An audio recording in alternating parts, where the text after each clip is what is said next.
Will we kick Okay. off? I'll let you go first, Mike. If you want to give a bit of an intro to Mike, who is Mike McCosker? Okay, thanks, Kylie.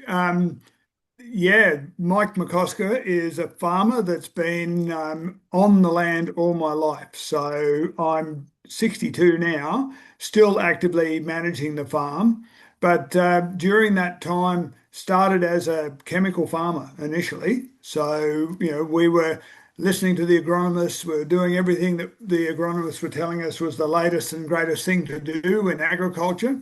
And in the middle of all of that, sort of our results were a bit mixed. I was looking at farmers in the district that were still doing things the old way, ploughing everything to death. And we'd gone, into chemical no-till, and our results weren't consistently better than everybody else's. And I thought to Mm-hmm. myself, must be something we're missing here. If we're Mm, if we're doing all the latest and greatest, we're doing what is supposed to be the best agricultural practice, then surely we should be getting the best results all of the time. mm, mm-hmm. And went from there to starting to look at the why and what was missing, and discovered biological agriculture that, I'd never been taught anything about biology through the whole time that I was at ag college and university, other Mm-hmm. than maybe this particular nematode might kill your plant and this Mm-hmm. particular insect will cost you money. So that was as far as my biological knowledge went. And So for the so it was, uninitiated, Mike, give us a quick rundown. What do you call biological farming, or what does that mean to you? yeah, well, that's sort of what we were at that point in time. It was biological farming, and all that was that we were starting to focus on this whole world of life in the soil that we knew nothing about. And Mm-hmm.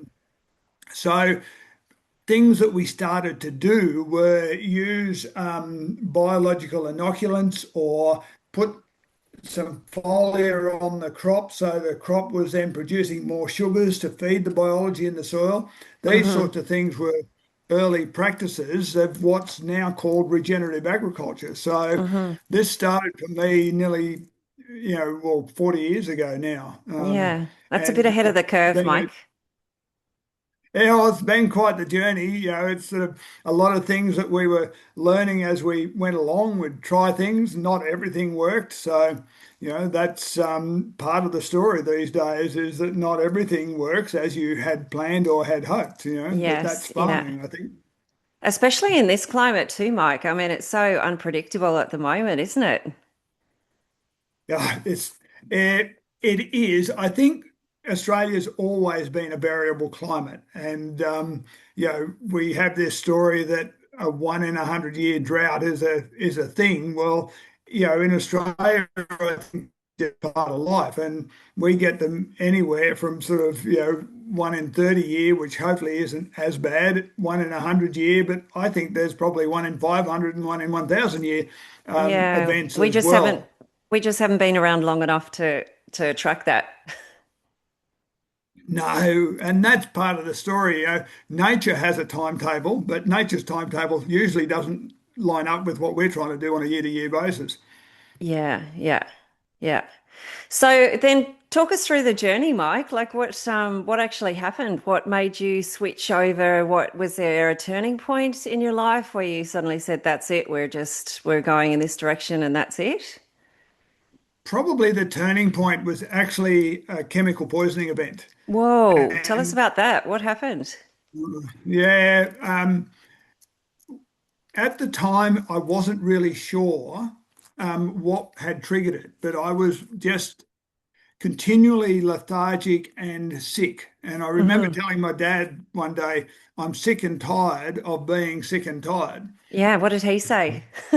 Yeah, he just sort of went, oh, well, have you seen the doctor? So I traipsed around the state and around the country looking for doctors that could actually help work out what was going on. Right. And nothing pointed in any one particular direction until my thyroid stopped working.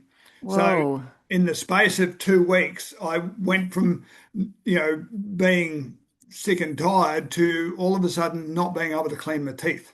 Wow. So it really just shut down. The whole system Whole just gave system up. just shut down, Yeah. and eventually, at the end of this 2 weeks, I didn't turn up for work one day, and Dad Yeah. came over to find me sitting on the front porch, which is as far as I had got that day, and Wow. just curled up in a ball with a headache that you couldn't jump over. And anyway, when we found a local doctor, then looked at me and said, "You've got a thyroid problem."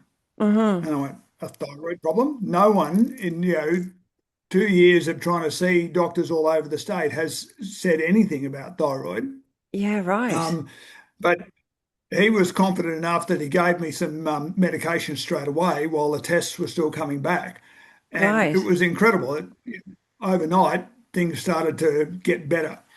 Oh my This gosh. all happened at exactly the same time that I was learning about biological agriculture.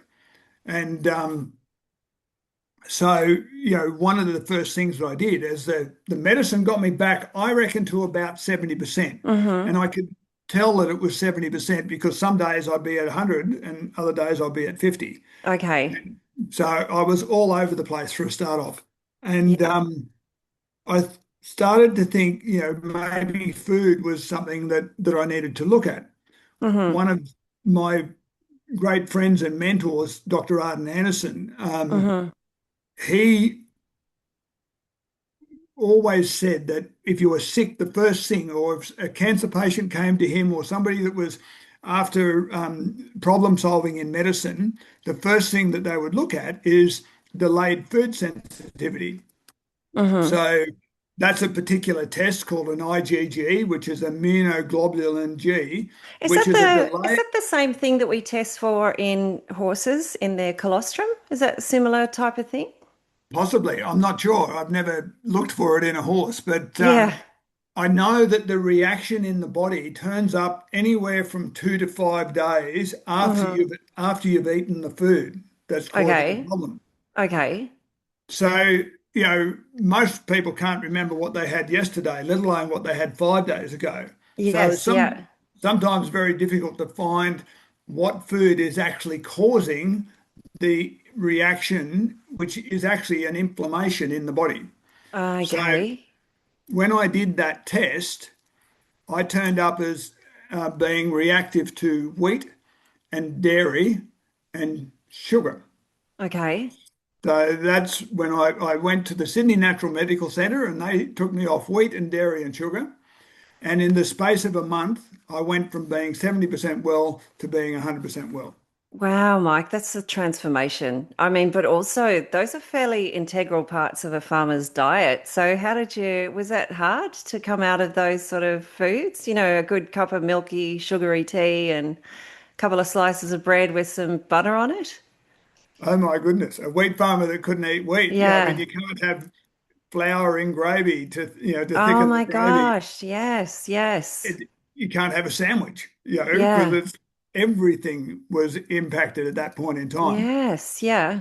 But having been unwell for so long, and we eventually worked out that what had triggered the toxicity in my body was actually came back to sheep dip because I spent a week basically drenched in sheep dip, which triggered the whole cascading events until my Yeah. thyroid finally collapsed. But Yeah, wow. I mean, I've experienced, I'm not sure how exact or pinpointing the same thing, but our own dad died in his 50s, which they think was linked to sheep dip exposure through to bladder cancer. So it's kind of oh wow. apparently quite a common thing in farmers to hear of that sickness eventually ending up in a bladder. So yeah, that was quite extraordinary, Mike, that they were able to turn it around like that.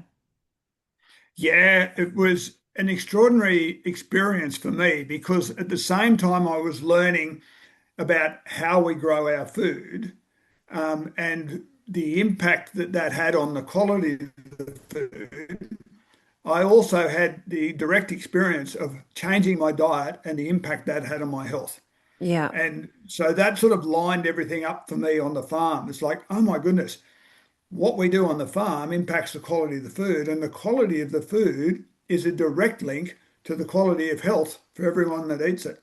Yes, yeah, and that's the missing link, isn't it? I mean, when a lot of people actually make that connection, that's the aha moment where regenerative agriculture becomes so integrally important to our health and also the health of the environment because it's all tied in, right? Yeah, absolutely. All tied in. And, when you start looking for the people that have been working in this field, one of the names that pops up is a lady called Sally Fallon, Mm-hmm. Dr. Sally Fallon, who has done a lot of work in diet in prisons and schools.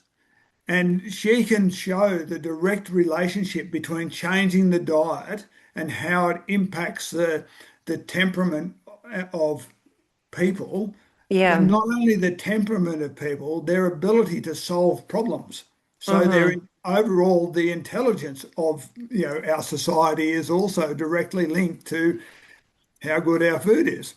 Yeah, I mean, doesn't that then swing back to schools and problems with different problems that might be behaviorally based in schools and how that might be tied into how we're growing our food and what type of food we're eating and what that looks like compared to, say, 50 or 60 years ago when our parents were at school? Um, yeah, it's not a surprise, is it, that it's all intricately linked. It's just that's part of the way it all works, right? Like, yeah.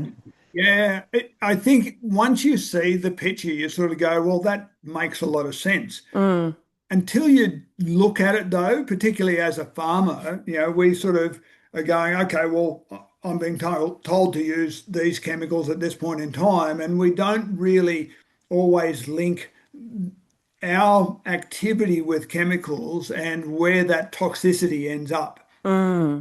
where it ends up on our farm and in the environment, and also where it ends up in food and the people that eat the produce that we produce. So my feeling is that we're still only learning some of the impacts of what we've been doing. And when you look at agriculture, you think, oh, farming's been around for thousands of years, but Hmm. but chemicals have only been a part of farming for 60, maximum 80 years, Hmm. which is not a long time, really. It's only sort of, a couple of generations on a farm that have even had chemicals to try and assess what the impact is on the farm and the soil health, let alone what the impact is on people that we produce. Yeah, I mean, You know, there's quite a few wheat. studies coming out now that are showing those parallels, aren't they? The Yeah, I human was about health. to say, we started all of this with no knowledge really about the human gut and the microbiome. And I think the first study I read on the biology in the human gut was in 2011. So that's only a bit over, 12, 13, 14 years ago. Yeah, yeah, yeah, yeah.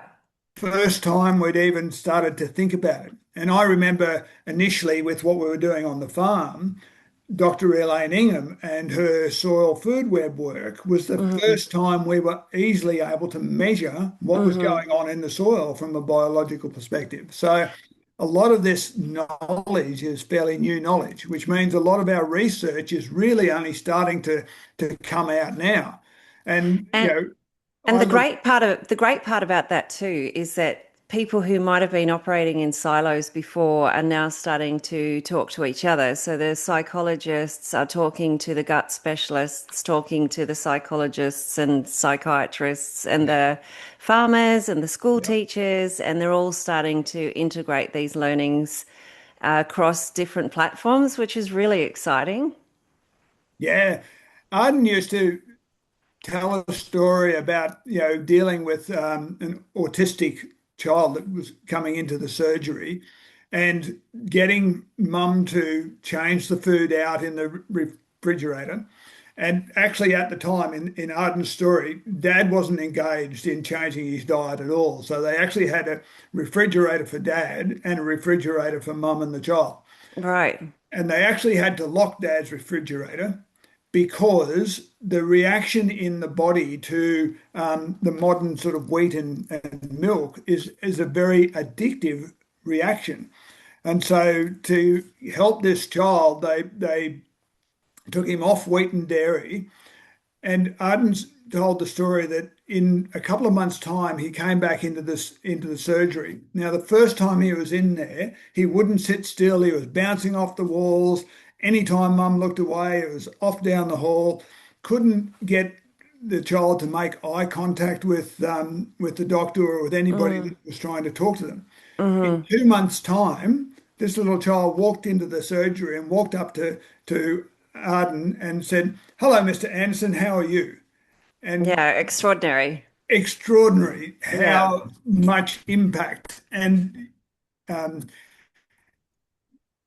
I was just reading research 2 days ago that spoke about being able to reverse some autism by changing the gut biology. So we've Mm, gone from sort of anecdotal stories like Arden's to now having direct research that shows how important the biology is in the whole function of the body.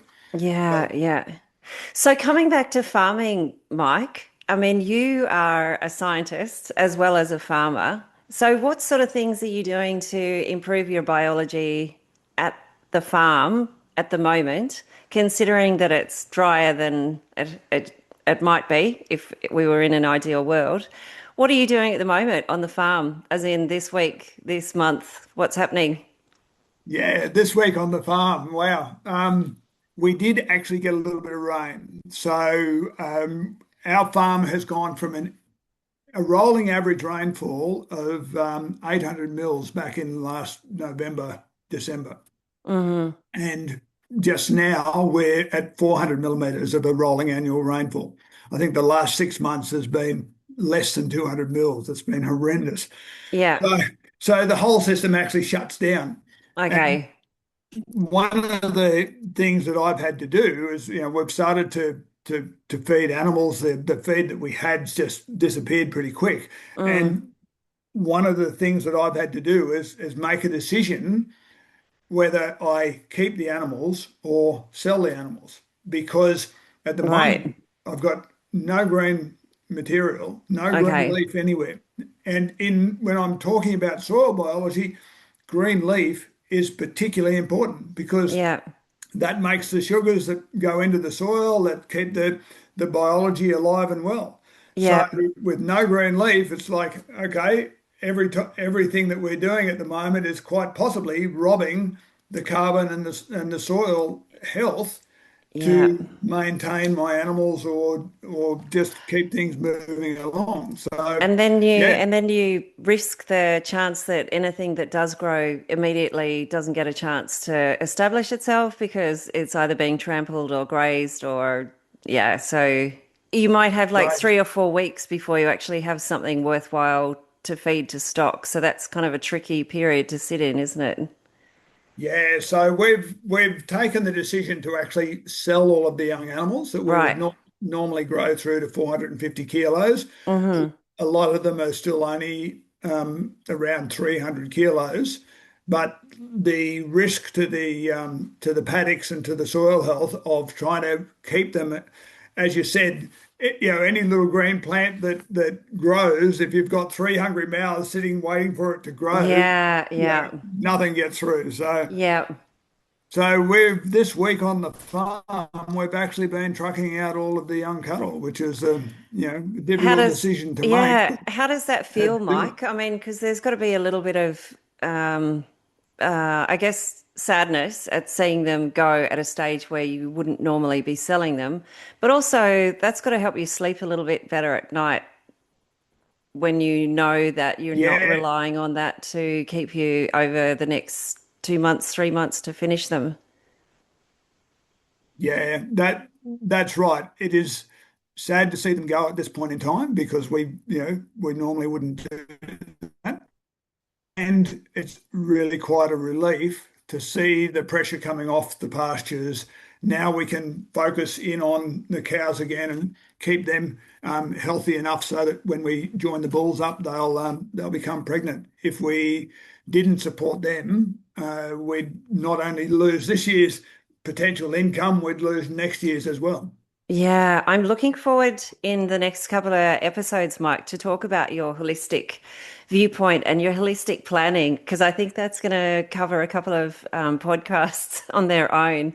And I'm also really keen to chat with you about your feeding strategies, some of the unique things that you are doing on farm, planting seeds and growing that in a shed and then feeding that out to stock. And I guess that's part of your toolkit or your artillery, whatever you like to call it, in managing the land.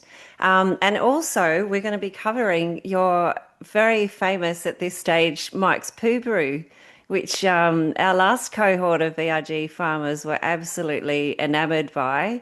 And everything seemed to fit into place just perfectly because we had an opportunity to make the poo brew in person.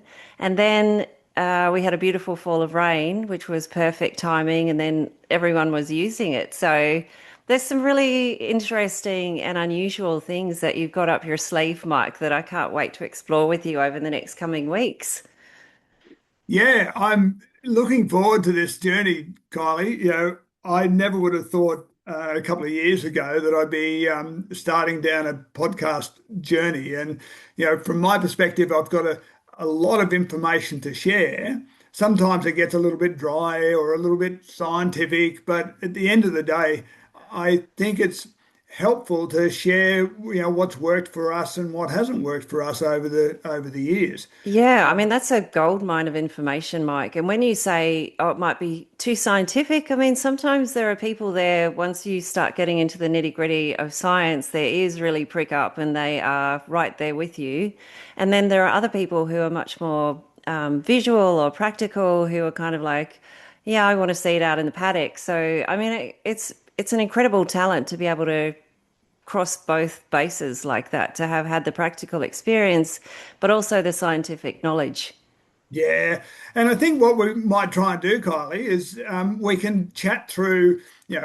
I'm imagining that we'll have themes that we want to cover each week, and Hmm. I think one of the things we should do is actually ask the people that start to listen to the podcast to put forward any ideas they have, any topics that they're particularly interested in.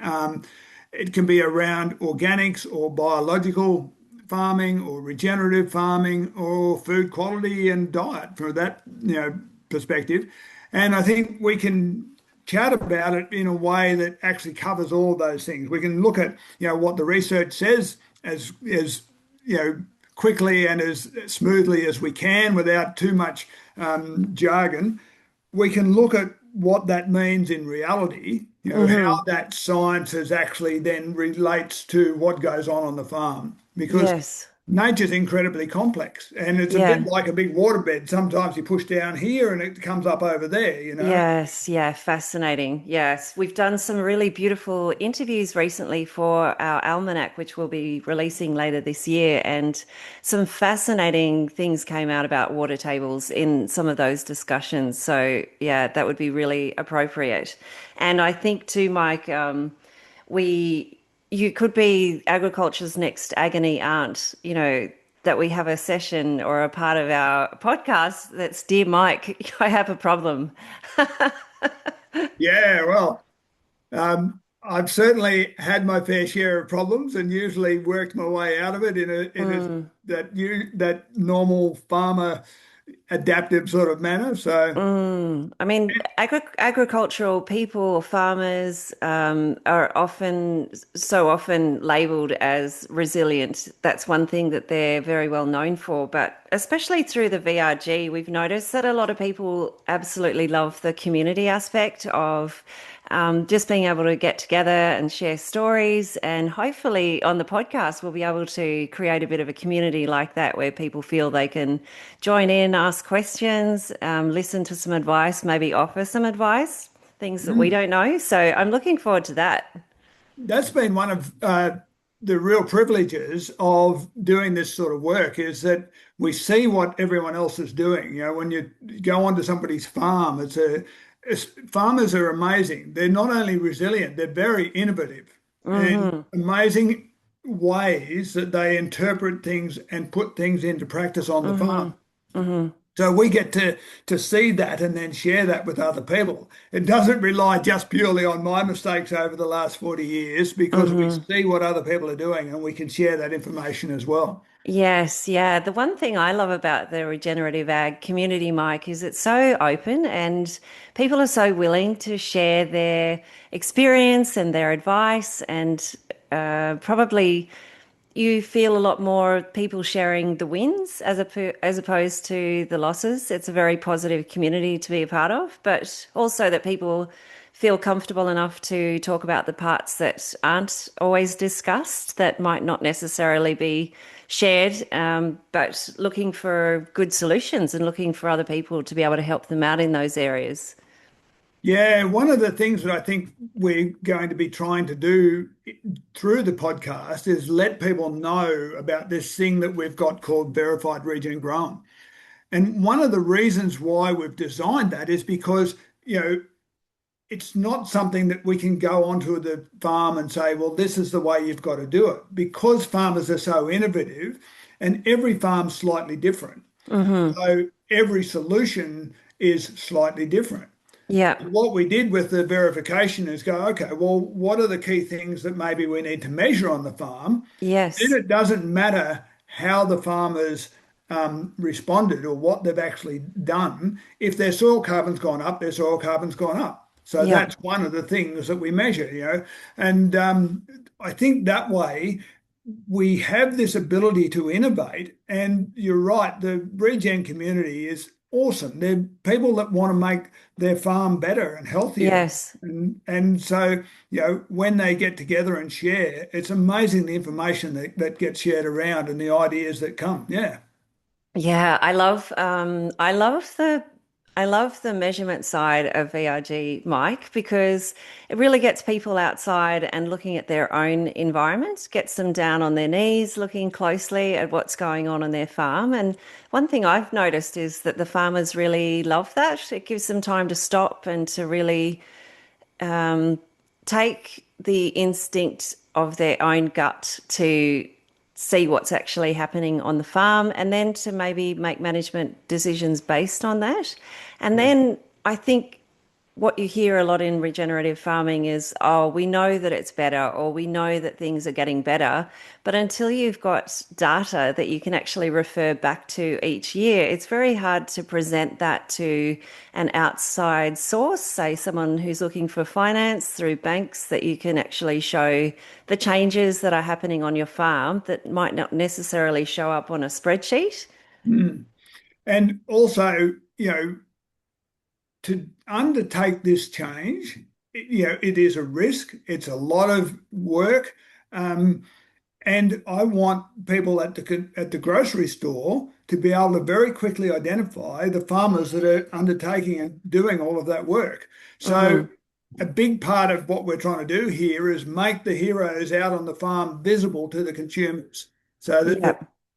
the consumer at the grocery store can look at the farm, the food that's come from this farm, and really trust that the farmer knows what's going on and they're really making strides forward in building the health and vitality of the farm and the food that comes off the farm. Yeah, 100%. And I think you and Kelly and Helen as the people who founded Carbonate probably are very humble in your explanation of what you've created with Carbonate, because giving other farmers the opportunity to be able to measure scientifically and by sight and giving them back those powers, that's created a really incredible community, Mike. So it's just it's such a pleasure to be a part of this and this organization and the great work that you guys are doing, which isn't always visible. So I'm excited for the next couple of podcasts where we can really understand a bit more about how Carbonate came about and what other things you do apart from running around on your, how many thousand acres are you managing at the moment? 5,000. Yeah. Yeah, I mean, for a lot of people, that would be a full-time job, but you yourself and Helen, your wife, and Kelly, your other founder, you put a lot of work into this, and ultimately, it's a charity, so it's not a financially rewarding operation. But yeah, there's a lot of goodness in just trying to create, I guess, the opportunity and the environment for other people to succeed and to learn the things that you have learned over the last 20, 30 years. Yeah, and when you say it's a charity, I think for the first couple of years it was the farm that actually funded it. But we have some amazing sponsors now that really have allowed us to bring this regen grown verification into being Go and on, to Mike. Go on, give them a shout out. Go on. yeah, absolutely. I mean, JB Hi-Fi, one of our key partners, Hmm. Schroders, we have Salt Labs, we've got a number of people that actually just donate $8 a month. Yeah. And all of that money is in support of farmers. Yeah. And that I think is quite incredible.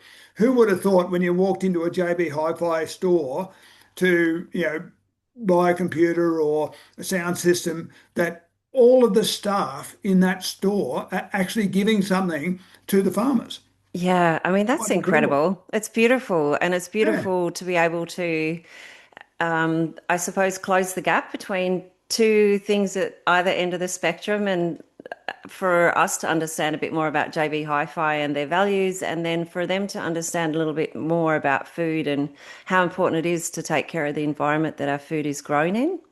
Yeah, yeah, absolutely. And and Schroders and all of the people, the individual donors that have been with us for, I think it's 8 years now since we started the charity. And you know, it's quite a journey, and we just starting to really feel like we're getting the rubber on the road a little bit, Mm. and that is so much in by the grace of the people that have been giving the money to farmers that now I also want to flag that you have a story to tell too. And this is not just Mike and Mike's story. You yourself are an award-winning farmer, and so different scale, different focus. We've got cows. I think one of your key enterprises was chickens, and but you've got some great ideas and knowledge running around in your head as well. So it should be Ah. a fun time. This sharing stories. Yeah, I think so, Mike. I mean, my background, I grew up in central west New South Wales at a place called Cumnock on a family farm. It was actually my dad's father's farm. And our farm was sold in 1982. My dad had cancer and eventually passed away. And yeah, I guess I yearned for farming life and went to ag college and university, and then pretty much stepped into the bloodstock arena, but ended up in Ireland where I met my husband and had 4 children, and eventually returned to start up a farm. So our farm was in the Northern Hemisphere, which is obviously completely different to the climatic things and variables that we see here, pretty much the opposite to everything Australia stands for. It's cold, it's wet, and the soils are completely different. And we started a farm called Magnus Farm, and we ran pasture range eggs, pasture range chickens. We also made a chicken bone broth from the spent hens. And this was all very naive starting out, trying to do everything, trying to copy Joel Salatin down to the last chicken that laid an egg. We had pigs and beef and lamb that we sold direct to consumers. We were able to process all of those very locally in our local abattoir. And we also had pigs. So, yeah, there's lots of stuff to discuss around that, Mike. That was quite the Yeah. journey. But now I'm here in the Hunter Valley. I'm in Scone in New South Wales and living on an absolutely beautiful farm of about 10,000 acres, which I can wake up every morning and look out at and not have to get out of bed to do a single thing to lift a finger. because I'm just renting a house here. But I do have a very beautiful vegetable garden, Mike, which I'm going to keep you accounted for and to over the next coming months because Yep. Mike has a lovely stash of seeds that we swapped a couple of weeks ago at a gathering for carbonate. Yep. And the pressure is on, Mike. It's spring is just around the corner, and I've Yes. already got seedlings in trays. So I'm Goodness interested to me. hear how you're getting on with your vegetable garden. What's going Yeah, on? well, I've got some broccoli just about to start being ready for harvest, but the seeds that I got from you, most of that's summer oriented, so not ready just yet. Yeah, Yeah, yeah, yeah. still a couple of months away, maybe. Don't hang about, Mike. I'm getting started. I've got the areas laid out. I've got my mulch, my compost ready to go. Well, I do make compost. I've got something. I've got a few tons of that if you need any spare. Yeah, yeah. Well, I mean, there are so many things that apply, obviously, in small scale gardening, and it's the same principles as small scale farming. There are a lot of people who have small lifestyle blocks who are very interested in perhaps producing a little bit of food they can grow themselves, or a couple of beasts they might put in a freezer or sell into markets. So that's one thing that really sticks with me. All of the principles that we learn about in regenerative ag are just as appropriate on a very tiny scale, whether that's your garden in your Yeah, backyard. And it's really about keeping your soil healthy and alive and giving the microbes the best opportunity to do what they do best. And it doesn't matter what you're growing then, whether you're growing 1,000 hectares of wheat or you're growing 5 rows of corn, you're still applying similar principles, right? absolutely. The principles are the same wherever you are, be it in Australia or Ireland or in the Pacific. It doesn't matter. The principles work the same. Yep. It's how you actually engage with those principles and the individual things you do to manage what you're doing. But yeah, that's one of the joys. I mean, I even had a seminar once with turf producers, and I've never grown turf in my life, and so I stood up the front and I said, first thing, I've never grown turf, so. And everyone said, thanks, Mike, go home. Yeah. That's all going. So, from the point of view of being a turf expert, I said, you guys in the room are the turf experts. What I am is a biological expert. So, I can tell you how your grass and your biology and your soil all work together to make your system healthy and productive. Then you have to take that knowledge and interpret it into your system so that now that you have the grass and the biology Oh, we working lost together, your sound there for a second, Mike. I'm not sure what's happened there. maybe I've switched across to Starlink. Your sound is gone. Unless that's me. Hang on. Try again. Be you. There we go. Yep. Yeah. So, yeah, so the principles are the same, and really a lot of the storytelling will be like that. This is the principle of what's going on, and it will work slightly differently, say, in a tree crop to a cereal crop or to a corn crop, but the principles are the same. So Yes. we Yeah. just have to work out how to work with that natural process Yeah. for each of the different things that we're growing.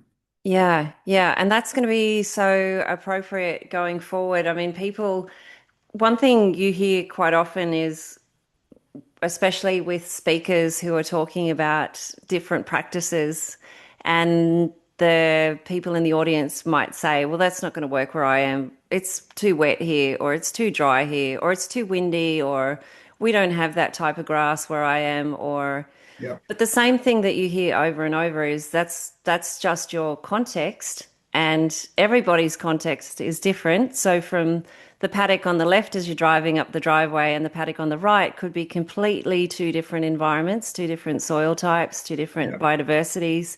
Um, So everything is within its own context, Yeah, which is and you've then just started to use that some of the language of holistic management because the context is important. It doesn't matter where you are, the principles are the same, but the context of what equipment do I have, what do I like to do?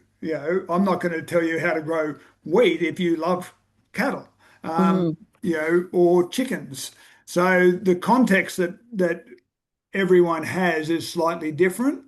And that's where we marry up the natural principles with whatever it is that we're dealing with on the farm or in the veggie garden. And if you yeah, can do it in the veggie garden, you should be able to do it on the farm. yeah. I love that. I love that. It's really just thinking about what is in your area that you're trying to work on and how you can actually improve that the whole time, how you can protect the microbes, how you can feed the microbes.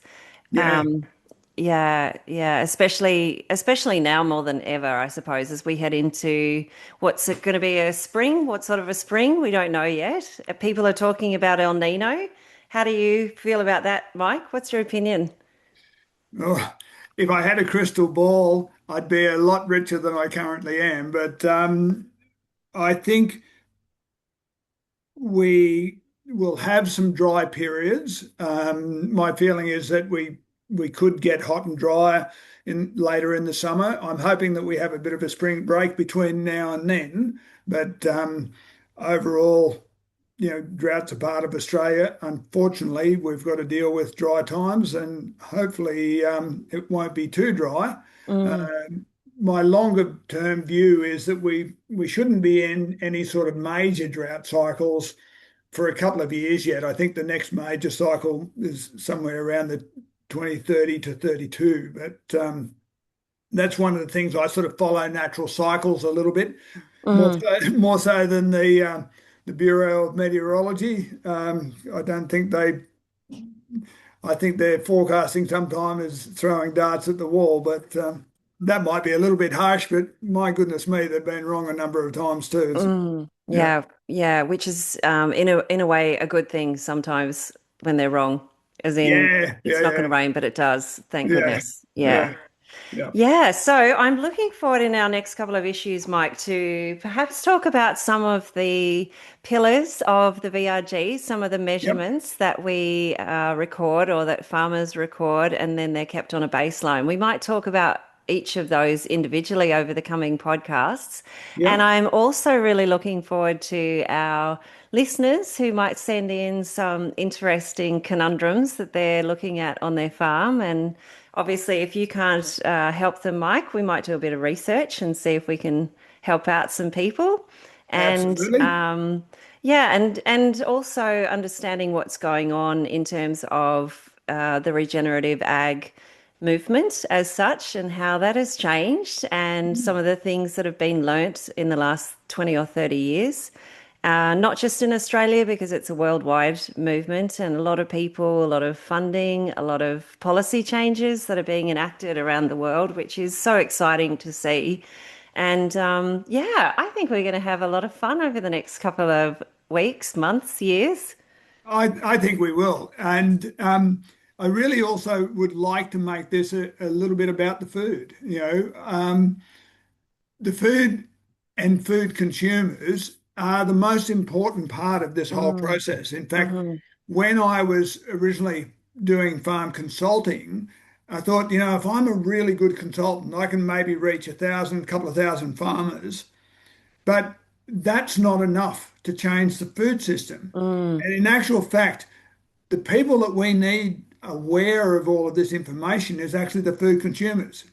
Because if if everybody went into the grocery store and asked the question is there chemicals on that food?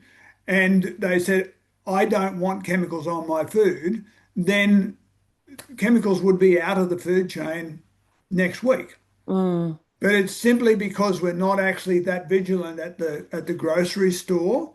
And we're farmers that are doing their best to make the best quality food that they can need to be visible. And Yeah. that's exactly what the regen growing is all about. And when they are visible, the people at the grocery store need to support those farmers. So they Yes. need to say, okay, I trust that guy because I see what they're doing. I Yeah. know what they're measuring. I know how their farm's running. And I trust that the food that's coming off that farm is the best food that I can buy. Hmm. I mean, that's a big challenge, Mike, but you've got to start somewhere, right? I mean, a lot of people are very pressed for time. A lot of people have no idea how important food is to their overall health and their psychological health. So it's a really exciting time to be involved in regenerative ag, especially in that educational piece of letting people who eat, which is all of us, understand how important it is what that food is actually, what it is in nutrient density and where it was grown and how it was grown. Mm. So the VRG is obviously one part of that, which is very important. And and ultimately that's what we want to see is people in a healthier state and our environment in a healthier state. Yeah, absolutely. And our environment in a healthier state and all of the people eating in a healthier state. Yeah. It's incredible to look through society now, and sometimes you see these pictures of a beach back in the 70s Mm, and a beach now, and you couldn't say that overall we look like we're a healthier race of people. hmm. Yeah. And that really just comes back to the food. Yeah. Yeah. So there's a lot that we can, help consumers understand. And as you said, people are time poor, which is why we're doing all of the hard work back on the farm to Yeah. make it pretty easy for you to see what's going on the farm. We Yeah. understand that nature is complex and farming is complex.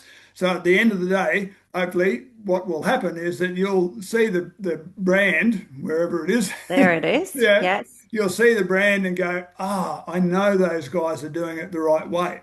If you want to, you can actually get in and have a look at exactly what's going on the farm. But once you Mm. trust the brand and trust the farmers, then you can buy with confidence whether you've got time to look deeper or not. It's kind of a bit of a mixed up system, don't you think, Mike, that the farmers who are farming like this without chemicals and with regenerative practices have to prove that that's what they're doing, as opposed to labeling everything that has been sprayed with chemicals and saying the ones that aren't are the people who are farming. It seems a little bit of a conundrum, but I suppose that's the way it is. That's the way the system is at the moment. It's hard for consumers. I think it's a little bit upside down, but Mm. what really excites me though is that when nature is in balance, you don't need the chemicals. Mm. It's really not even a case of we have to say you can't use chemicals. There's a lot of chemicals I would say that we shouldn't be using. However, when you get the natural balance right, you actually don't even need them. Nature keeps things in, moving the right way for you. An example is insects. Insects are the garbage collectors in nature. They only attack plants that are out of balance or deficient. And that seems crazy sometimes. But when you look at an insect, there's a little antenna there. Well, that's like a radio. You change the dial on the radio, you change the music that's coming out.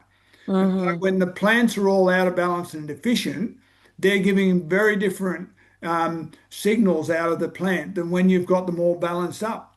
Yeah, I mean, that's fascinating, isn't it? It's extraordinary. It Mm, really is. And I've yeah.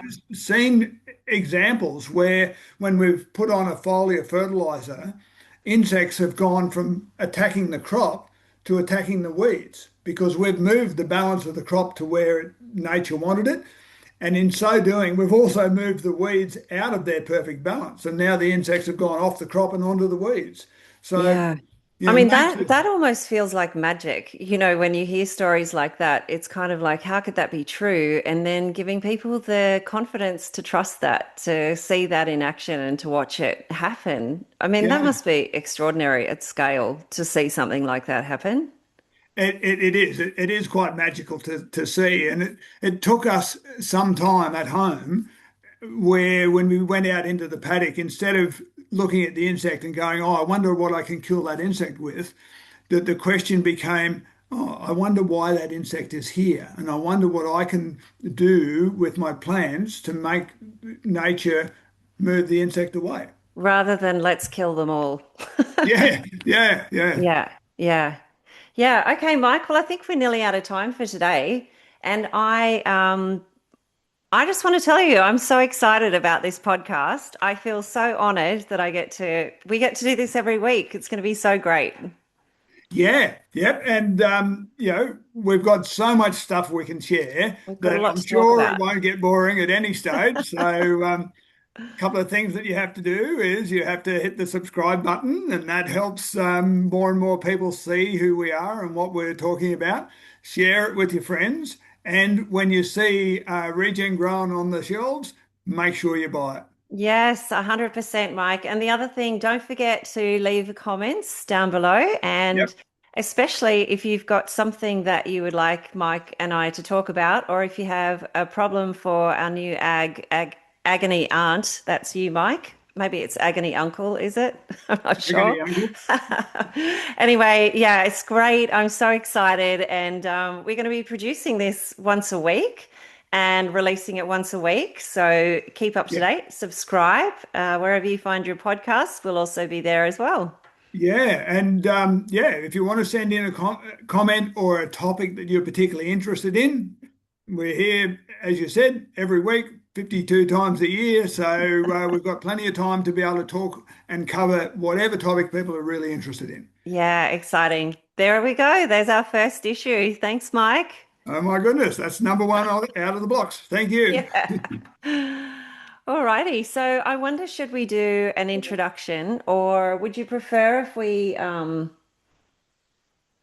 maybe have a think about it and then we can put something as a voiceover because it's probably not going to be us. It'll just be like a voiceover. So I don't know, something like, hi, I'm Mike, I'm Kylie, and um, welcome to, I think we're going to call it ears to the ground or Um, ears to the yeah, what ground were we or looking heart your farmer. Anyway, we will have to confirm that with Kelly. at? I Yeah, might what was just the other hit. one? Gumboots and something or other? Oh, yes, sorry, that's it. Gumboots and grassroots and gumboots. Yes. Grassroots and Gumboots. So, did you have something in mind for that? An introduction? No, I hadn't really thought about it at all. I was just, yeah, I we're a bit wild just, starting like that and putting it out into the ether, but I suppose that's the way it is. We'll go Yeah, from here. it's not going to be overproduced, that's for sure. Would you like to think about, because you did mention there that we might sort of look through the different pillars, Yeah. but you want to maybe um, if we just do a theme plan on a week by week basis, Yeah. that'll give me a little bit of an opportunity just to check in on any of the latest research. Yeah, great. Okay, cool. Yeah. And I think that we can also, where we've got particular topics, we can go and find, an expert. When we get to the point that we've got a guest on, we can get an expert for a particular topic. And that, for me, would also, cover chemicals, food quality, all sorts of potential topics. Yes. Yeah, okay. That's a good idea. So, say for the next there's six pillars, There's eight. eight. So will we just start at number one and then we'll work our way through each episode for the next eight Yeah, episodes? I think that's a good idea. We can talk about, we talk about the first one, farmer knowledge and well-being. We can run through the overall structure of the verification a bit as well. So we can sort of Mm, do tied in. a full list of what we're going to be talking about over the next few weeks. Yeah. And that way it'll sort of help tie it together a little bit and we can cover a Yes. bit of holistic management stuff in that farmer knowledge side of things, particularly the holistic decision making model and testing questions and the ways that we turn sort of big ideas into day-to-day activity.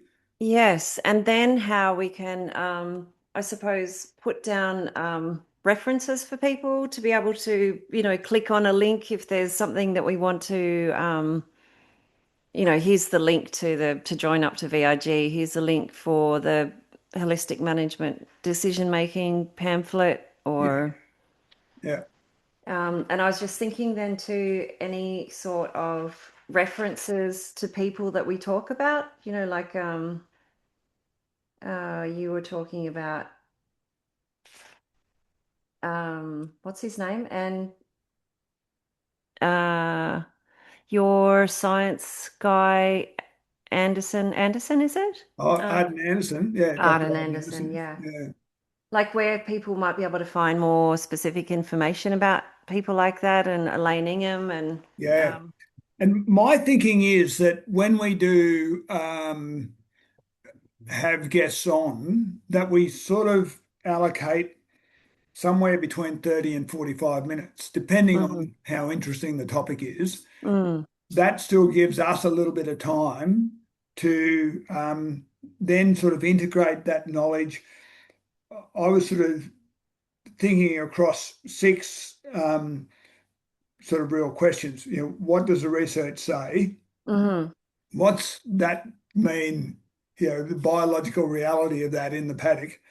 Um, what then becomes the practical management that you mhm. draw out of that? If we've got a guest speaker, well, we bring that into play as well. Um, and then, what does all this mean at the grocery store? Yes, so that kind of ties in the whole scientific, practical, and then reality of buying Yeah. it and eating it and what it does. Yeah. Yeah, I know this will be interesting for the farming community for a start off, but I also want to get it to the point that it's really interesting for people in the cities. And then that can be, you know, some of the explanation to them about why buying regenerative food is so important. Mm-hmm. Mm. Yeah, cool. Even bringing out stories like you were telling the story about the broth that came from the different chickens, the Yeah. conventional ones versus the pasture raised. Mm. Those sorts of tidbits of information are really, really Yeah, interesting. because it always fascinated me, how every single culture has um, a chicken bone broth or a bone broth recipe. It doesn't Yeah. matter where in the world you are, that they all have some sort of a bone broth.